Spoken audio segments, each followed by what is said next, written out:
한국 교회는 최근에 위기 상황, 위기 가운데 놓여 있다고 말들을 합니다. 내부에서도 그런 목소리들이 들려오고 있고요. 외부에서도 또 세상 사람들도 한국 교회를 걱정할 정도입니다.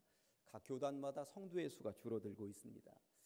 2018년도에 비해서 2019년도에 성도의 상황들 추이가 어떤지 각 교단별로 발표를 했는데 감리교는 2만 4천 명이 줄었다고 그러고요. 성결교는 3만 명이 줄었다고 그럽니다. 그리고 예장 합동 측 같은 경우는 3만 2천 명이 줄었다고 그러죠. 우리 교단, 예장 통합이라고 하는 우리 교단은 무려 7만 3천 명이 줄어들었다고 이야기들을 합니다. 굉장히 많은 숫자들이 각 교단마다 전부 다 줄어들고 있는 것입니다. 종교란에 기독교라고 적어놓고 있는 사람들도 보면 6분의 1 정도는 교회를 안 다니는 사람들입니다.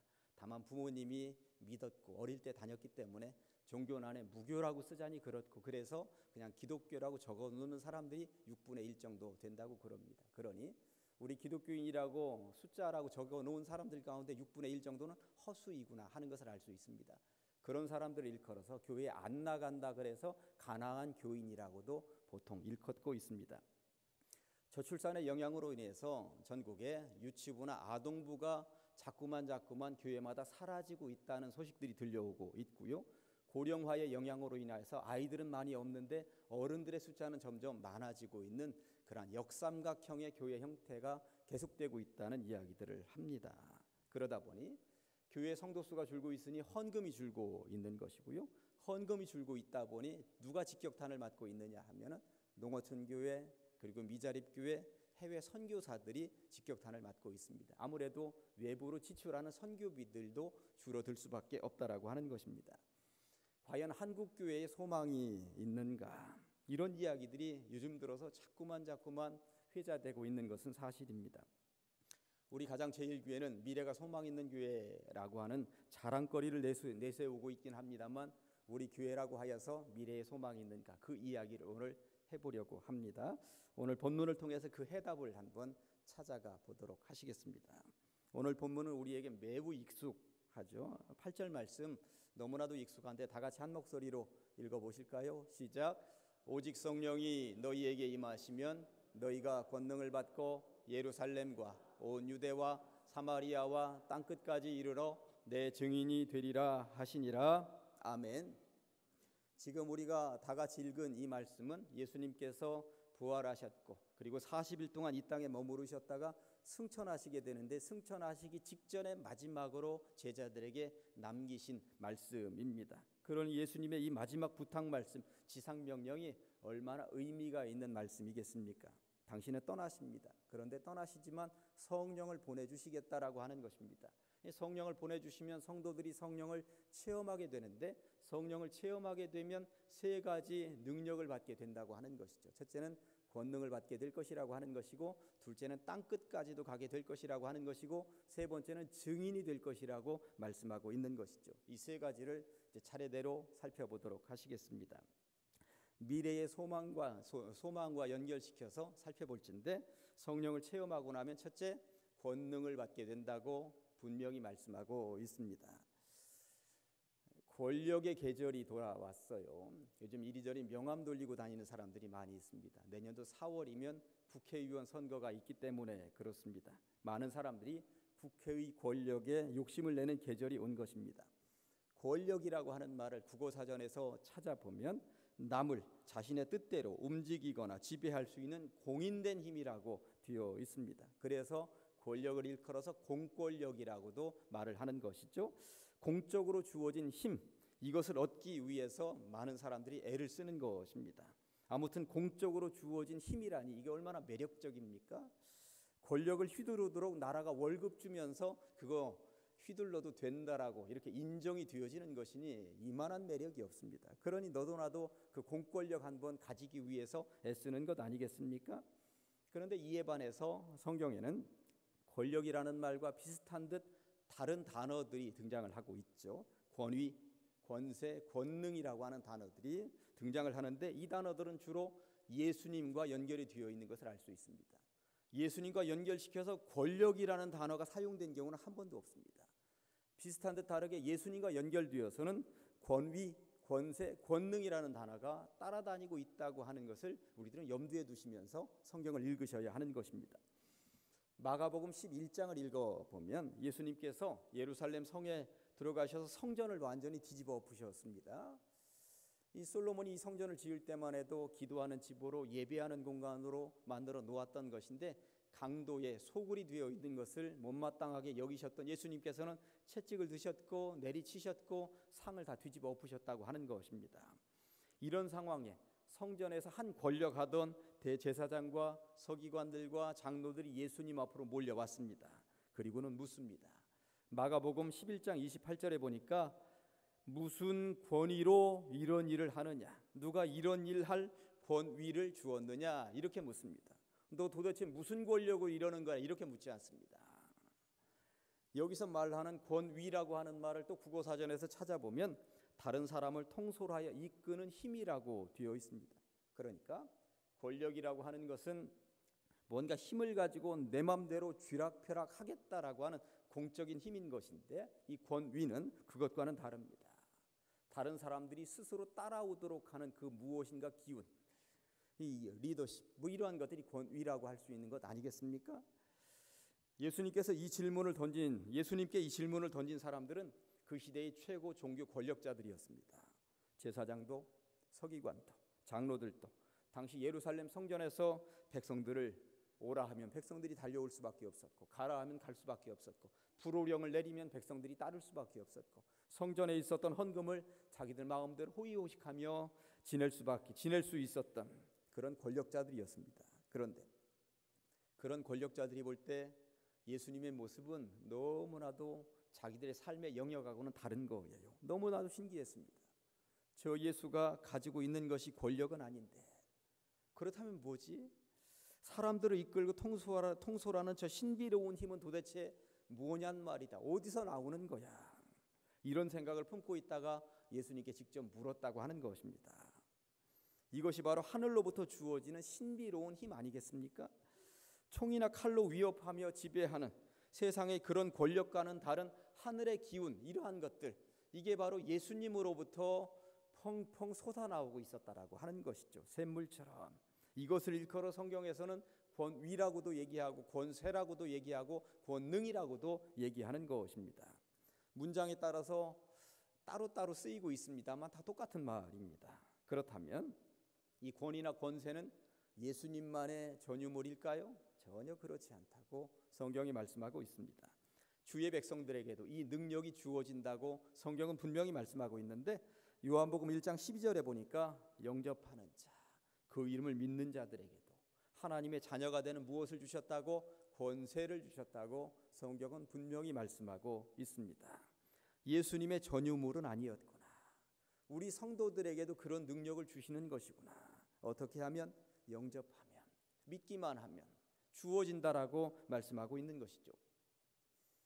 세상에서 사용되어지는 단어 가운데 아우라라고 하는 단어가 있습니다. 어떤 영적인 분위기, 에너지, 기운, 매력, 뭐 이러한 것들을 일컬을 때 사용하는 단어입니다. 누군가를 보고 아우라가 보통이 아닌데, 이렇게 얘기를 하면 남들과는 다른 어떤 긍정적인 기운이 거기로부터 흘러나온다는 이야기인 것입니다. 제가 가끔 이런 말씀을 드린 적이 있어요. 제가 관상을 볼 줄은 모릅니다만 길거리 지나다니다 보면 만나는 사람마다 저 양반의 종교가 무엇일지 대충은 어림짐작해 보는데 대충 맞다라고 하는 것입니다. 저 양반은 절에 다닐 것 같다. 그러면 대충 맞아요. 물어보면 절에 다녀요. 정말 얼굴에 쓰여 있어요. 나 절에 다닌다고. 근데 크리스찬들을 보면 얼굴이 다르죠. 저 양반은 교회 다닐 것 같다. 목사일 것 같다. 장로일 것 같다. 권사는 될 것 같다. 그러면 거의 맞습니다. 제가 관상을 배운 적은 없지만 보면 얼굴에 쓰여 있게 되어 있습니다. 이게 얼굴에서부터 흘러나오는 무언가, 어떤 기운, 세상 말로는 아우라, 뭐 이런 것도 있는 것 아니겠습니까? 예수님께서 변화산에 올라가셔서 기도하셨습니다. 1박 2일 동안 머물러 계셨습니다. 모세도 만나고 엘리야도 만났습니다. 기가 막힌 날이었습니다. 그런데 그 산에서 내려오실 때에 예수님의 모습이 달라져 있었다고 마태복음 17장 2절은 이렇게 표현하고 있습니다. 그들 앞에서 변형이 되셨다고, 그 얼굴이 해같이 빛났다고, 옷이 빛과 같이 희어졌다고 말씀하고 있는 것이죠. 이게 바로 아우라입니다. 예수 믿는 사람들은 세상 사람들에게 어떤 기운을 느낄 수 있도록 해주어야 된다라고 하는 것이죠. 세상 사람들이 우리 같은 주의 백성들을 보면 그 기운에 압도될 수 있는 아우라를 갖추고 있어야 된다라고 하는 것입니다. 그런 의미에서 믿는 사람들에게는 하나님의 자녀가 되는 권세, 권위가 묻어나야 한다라고 하는 것이죠. 대기업 회장 아들들 가끔 뉴스에 나오는 거 보면 얼굴에서 기름기가 좔좔좔좔 흐릅니다. 그런데 우리의 부모는 누구예요? 대기업 회장 가지고는 감히 상상할 수도 없는 하늘 아버지라고 하는 것, 이거 기억하면 우리들의 얼굴에서도 뭔가 좔좔좔 흘러내려야 되는 것 아니겠느냐라고 하는 것입니다. 그러니 기죽지 말고 살아야 하는 것이고, 주눅들지 말고 살아야 하는 것이고, 축축 늘어져서 살아서는 안 된다라고 하는 것입니다. 우리 아버지가 뒤에서 다 돌보고 계신데 왜 이렇게 기운 없이 축축 늘어져서 못 죽어서 안달인 사람처럼 살고 있느냐, 이 말인 것이죠. 내 아버지가, 저 하늘 아버지가 당당하게 권세 있게 살아라고 우리를 이렇게 살펴주고 계시다라고 하는 것. 그러니 예수님처럼 얼굴이 해같이 늘 빛나야 되는 것이고, 옷이 빛과 같이 희어진 모습으로 살아야 되는 것 아니겠느냐라고 하는 것입니다. 이 땅의 교회들이 왜 이 지경이 되어가고 있는가? 성도 수가 왜 이렇게 줄어가고 있는가? 교회도 목사도 권력 지향적일 때는 세상에서 힘을 잃게 되어 있습니다. 그러나 권력 지향적이 아니라 섬김과 겸손으로 낮아지고, 이를 통해 세상 사람들이 따를 수 있는 어떤 아우라의 주인공이 될 때 이 교회는 희망이 있는 것이라고 저는 생각을 해봅니다. 이 권위를 회복하지 못한다면 교회는 정말 소망이 없는 것 아니겠습니까? 우리가 걸어가는 그 자체 모습, 교회의 그런 모습만 가지고도 세상 속에 뭔가 말할 수 있어야 됩니다. 그리고 세상 사람들이 우리가 걸어가는 행동거지, 말하는 말 하나, 교회가 행하는 모든 행동이라는 것들을 보면서 저기에는 뭔가 있구나, 저기에는 진리가 있구나, 그래야 되는데, 뉴스 시간에 등장을 하는 목사들이나 교회의 모습들을 보면 이게 이곳에서 빛이 드러나는 행동들이 보이는 것보다 그렇지 않은 모습들이 너무나도 드러나니까 자꾸 미래의 소망이 사라지는 것이고, 사람들은 교회로부터 떨어져 나가는 것 아니겠습니까? 아무쪼록 부디 비옵기는 우리는 주님의 자녀들입니다. 주님의 얼굴에 먹칠하며 살아서는 안 되는 것이죠.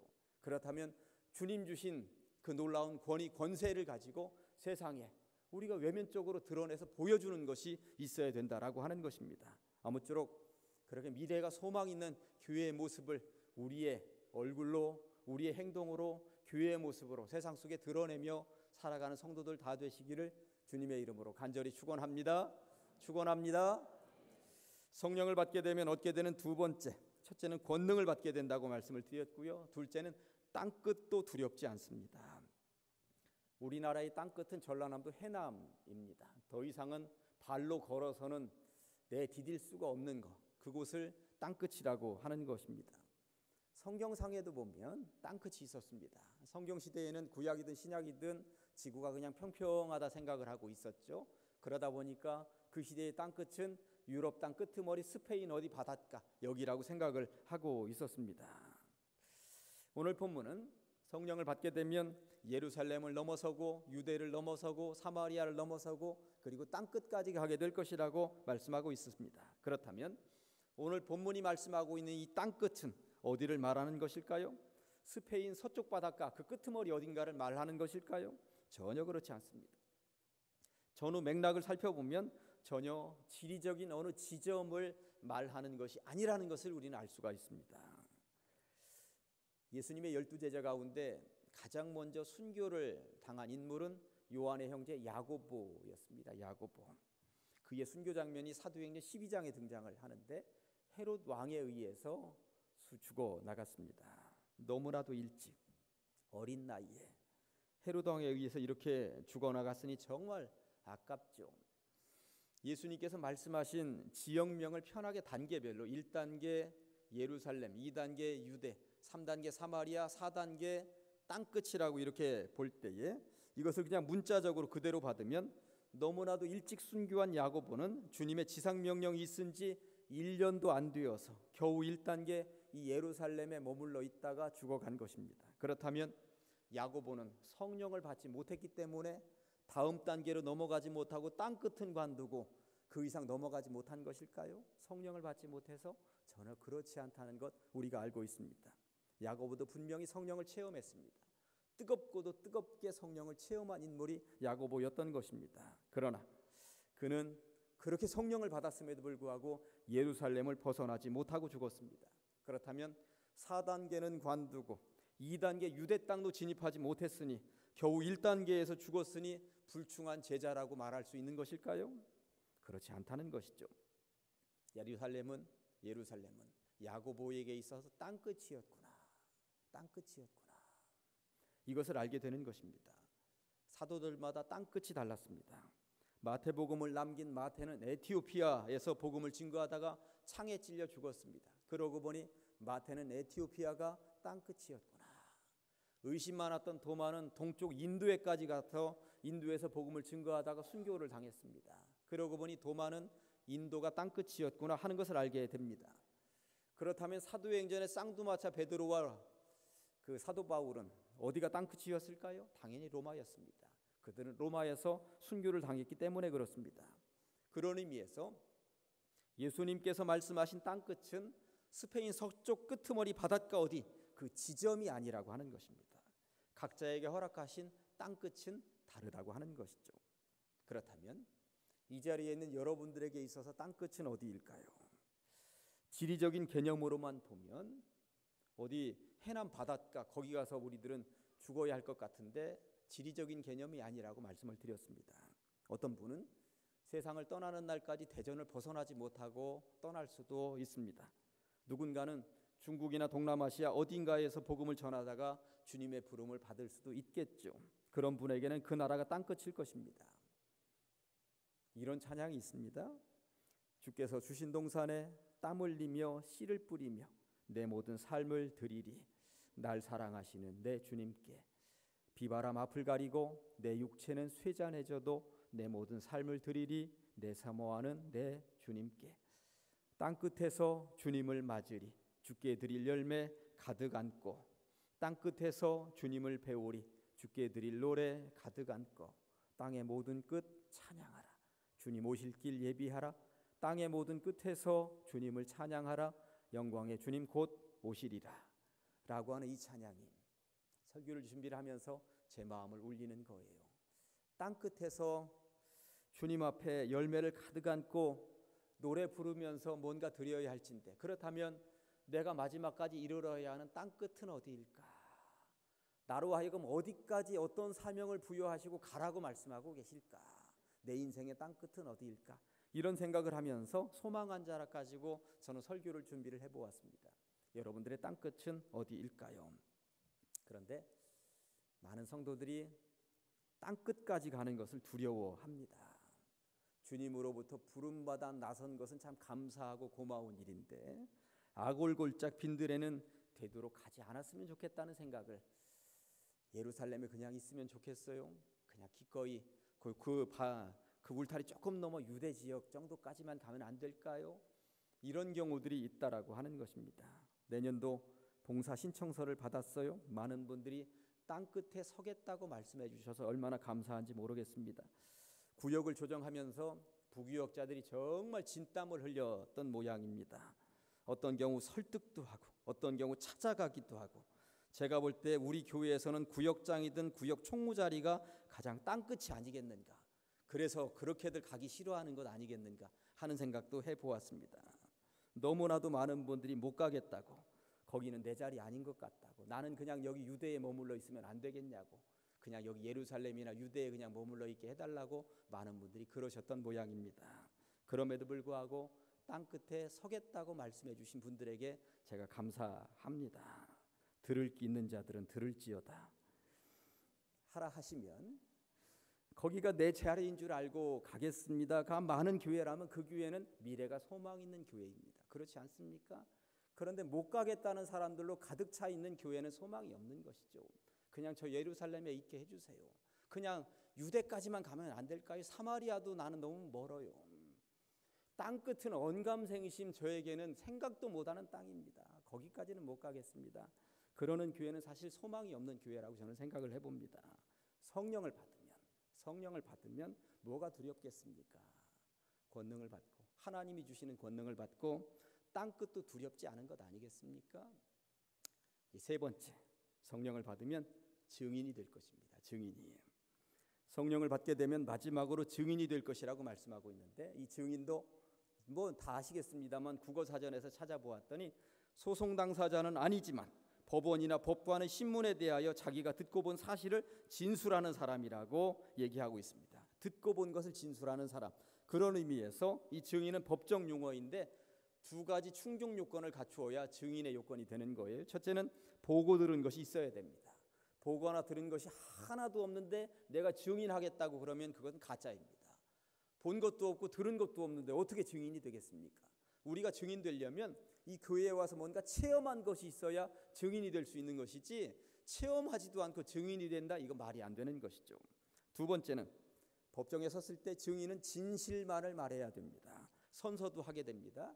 거짓 증언을 할 경우 위증죄로 처벌을 받게 될 수도 있다라고 하는 것입니다. 그래도 교회 다닌다 했으니 내가 체험하지도 않았는데 체험했던 것처럼 가짜 신앙 간증하면 그것만큼 추한 것이 없습니다. 진실만을 말하는 것이 증인인 것이죠. 영화를 하나 보았다고 생각을 해보겠습니다. 보고 났더니 너무나도 재미가 있고 교훈도 있고 스트레스도 다 해소가 되었습니다. 젊은 아이들에게 느낌 한마디를 해보라면 대박, 이럴 것입니다. 그리고 즉시 그 영화의 홍보대사가 됩니다. 만나는 사람마다 입만 열면 그 영화 꼭 보라고, 그 영화 안 보면 후회할 거라고, 이런 홍보대사가 되는 것처럼 성령을 체험하고 나면 이 신앙의 세계가 너무나도 좋은 것이죠. 복음을 들었고 복음을 온몸으로 체험했습니다. 보고 들은 것이 있으니, 온몸으로 체험한 것이 있으니 내가 보고 들은 것과 체험한 것을 사실대로 말을 하고 싶어서 안달이 나 있는 것, 이게 바로 증인된 신앙인의 삶이라고 하는 것입니다. 요한일서 1장 1절 말씀은 태초부터 있는 생명의 말씀에 관하여는 내가 들은 바요, 눈으로 본 바요, 자세히 보고 우리의 손으로 만진 바라. 이게 얼마나 놀라운 체험이에요. 그랬더니 가만히 앉아있을 수가 없는 거예요. 이 생명이 나타내신 바 된지라. 이 영원한 생명을 우리가 보았고 증언하여 너희에게 전하노니, 내가 보고 들은 것을 사실 그대로 가감 없이 그대로 너희에게 전하고 싶어서 내가 이 편지를 쓴다. 요한은 요한일서를 쓰는 목적을 이렇게 기록하고 있는 것입니다. 우리가 지금 사도행전 1장을 본문으로 읽었습니다만, 사도행전은 유독 증인이라고 하는 단어가 많이 등장을 하는데 몇 개만 예로 들어보겠습니다. 2장 32절에 보니까 이 예수를 하나님이 살리셨다고, 우리가 다 이 일의 증인이라고. 예수님 부활하신 것 다 봤다는 거예요. 우리가 다 봤다는 것입니다. 증인이야, 증인. 3장 15절에 보니까 생명의 주를 죽였도다. 그러나 하나님이 죽은 자 가운데서 그를 살리셨으니 우리가 이 일의 증인이라. 우리가 다 보고 들었다는 것입니다. 두 눈으로 그리고 손으로 만지고 다 체험했다는 것이죠. 좀 길긴 합니다만 사도행전 4장 18절부터 20절까지 보니까 이 유대의 종교 지도자들이 베드로와 요한을 불러 경고합니다. 도무지 예수의 이름으로 말하지도 말고 가르치지도 말라, 증인되지 말라. 그랬더니 베드로하고 요한이 대답합니다. 이르되 하나님 앞에서 너희의 말을 듣는 것이 하나님의 말씀을 듣는 것보다 옳은가 판단하라. 우리는 보고 들은 것을 말하지 아니할 수 없다. 증인하고 싶은데, 증인이 되어 증언하고 싶은데 왜 입을 막느냐는 것입니다. 이거 말하지 않고는 내가 견딜 수 없다라고 하는 것입니다. 이후에도 사도행전은 계속 증인이라는 단어가 거듭거듭 나오고 있습니다. 사도들의 입을 막을 수가 없었죠. 어떤 권력으로도 그 입을 막을 수가 없었다라고 하는 것입니다. 입이 근질거려서 어떻게든 말하고 싶어서 안달이 나 있는 사도들의 입을 어떻게 막겠습니까? 예레미야 20장 9절 말씀은 내가 다시는 여호와를 선포하지 아니하며 그의 이름으로 말하지 아니하리라 하면 나의 마음이 불붙는 것 같아서 골수에 사무치니 답답하여 견딜 수 없나이다. 이 심정이, 예레미야의 심정이 초대교회 사도들의 심정이었다고 이야기를 하는 것입니다. 증인. 그런데 이 증인이라고 하는 말이 원어로는 마르투스인데 원어에는 순교자라는 의미를 담고 있습니다. 당시에 예수 그리스도의 십자가와 부활을 전한다고 하는 것만 가지고도 목이 달아날 수 있는 세상이었습니다. 그러나 그들은 기꺼이 순교자의 정신으로 입을 열었고 보고 든 바를 말했다라고 하는 것입니다. 그렇게 증인되었기 때문에, 그렇게 증언을 해준 그들의 증인 때문에 오늘날 2000년이 흘러 우리들도 예수 그리스도를 믿고 우리가 구원을 받게 되었다고 하는 것이죠. 초대교회의 순교자 정신이 오늘 우리들에게까지 흘러오고 있다는 것입니다. 미래가 소망 있는 교회는 보고 들은 것을 입으로 말하는 증인이 많은 교회입니다. 지하에 내려가서 점심을 먹으면서도 오늘 받은 은혜를 나누는 성도들이 많으면 그런 교회는 미래가 소망 있는 교회죠. 집으로 돌아가서도 오늘 받은 은혜를 가족들끼리 둘러앉아서 나누면 그런 교회는 미래가 소망 있는 교회입니다.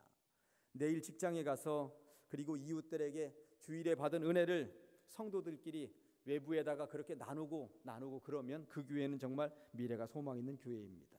거듭 말씀드립니다만 미래가 소망 있는 교회는 증인이 많은 교회입니다. 증인이 많은 교회. 예수님께서는 승천하시기 직전에 성령을 받으라고 말씀을 하시면서 성령을 받게 되면 세 가지 능력을 받게 될 것이다. 세상 권력이 아니라 하늘로부터 주어지는 권능을 받게 될 것이다. 그리고 두 번째는 땅끝까지도 담대하게 가게 될 것이다. 아굴골짝 빈들이 대수냐 간다. 그리고 세 번째는 입만 열면 증인이 될 것이다. 이렇게 말씀하고 있습니다. 예수님은 이 말씀을 마지막으로 남기고 승천하셨어요. 그 이후의 상황을 보았더니 10절에 올라가실 때에 제자들이 자세히 하늘을 쳐다보고 있는데 할 때 자세히라고 하는 말이 원어적으로 눈이 빠지게 예수님이 하늘로 올라가십니다. 승천하십니다. 사실 눈이 빠지게 이렇게 쳐다보고 있는데 이미 예수님 다 사라지셨는데도 그 하늘만 이렇게 쳐다보고 있었다는 이야기인 거예요. 그랬더니 이후에 10절 중간부터 흰옷 입은 천사들, 흰옷 입은 두 사람이 그들 곁에 서서 이르되 갈릴리 사람들아 어찌하여 서서 하늘을 쳐다보느냐 이렇게 말씀하고 있습니다. 어찌하여 서서 하늘을 쳐다보느냐. 천사들이 이렇게 말을 하는 이유는 무엇일까요? 하늘만 쳐다보지 말고 이제는 현실로 돌아와서 현실에서 너희들이 권능을 받은 자로 그리고 땅끝까지 이르러 그리고 증인이 되어야 되지 않겠느냐. 이제는 현실과 싸워야 된다 라고 하는 말을 하고 있었다고 봅니다. 찬송가 442장의 1절은 이렇게 시작을 하고 있습니다. 저 장미꽃 위에 있을 아직 맺혀 있는 그때에 귀에 은은히 소리 들리니 주 음성 분명하다. 교회에 오면 주님의 음성이 들리게 마련입니다. 은혜를 받게 되어 있죠. 그런데 3절은 밤 깊도록 동산 안에 주와 함께 있으려 하나 괴로운 세상에 할 일 많아서 날 가라 명하신다. 교회에서 은혜 받으면 얼마나 좋습니까? 이곳에서 예배하고 찬양하고 기도하고 그리고 내가 하지 않은 밥도 여기 점심때 보면 1,000원 들고 가면 밥도 해주지. 이것보다 좋은 곳이 어디 있습니까? 여기 그냥 머물러 있고 싶죠. 그러나 가라는 것입니다. 하늘만 쳐다보고 있지 말고 가라는 거예요. 세상에 나가서 할 일이 있다는 것입니다. 그러니 그곳에 가서 어떻게 하라? 세상에서 권세 있는 삶을 살아라. 땅끝까지 담대하게 가보거라. 그리고 증인이 되어야 된다.